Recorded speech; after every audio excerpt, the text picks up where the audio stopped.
Sote tunafahamu basi la wachezaji wa Yanga limekwenda katika uwanja wa mazoezi wa Simba Mo Arena ili kuifata Simba na kucheza mechi ambayo ilipaswa kuchezwa jana, lakini bodi ya ligi iliahirisha mchezo huo. Yanga wameifata Simba huko. Je, nini kimetokea mara baada ya Yanga kuifata Simba? Ni kwamba Yanga nao wamezuiwa. Basi la Yanga lazuiwa kuingia Mo Arena Bunju na walinzi wa Simba.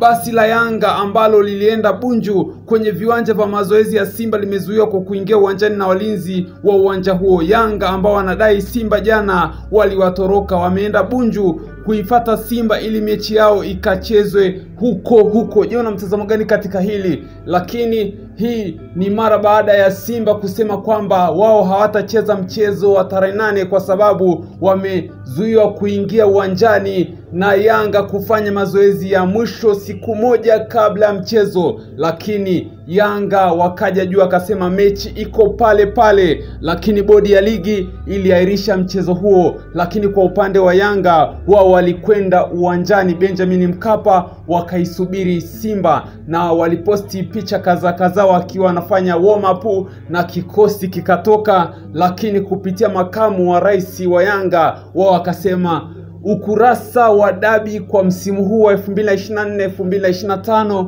wao wameumaliza. Wao wanachojua kwamba Simba wamewatoroka, hivyo wanachohitaji ni pointi 3 za mezani pamoja na magoli 3, lakini bodi ya ligi imeahirisha mchezo huo. Je, una mtazamo gani katika hili?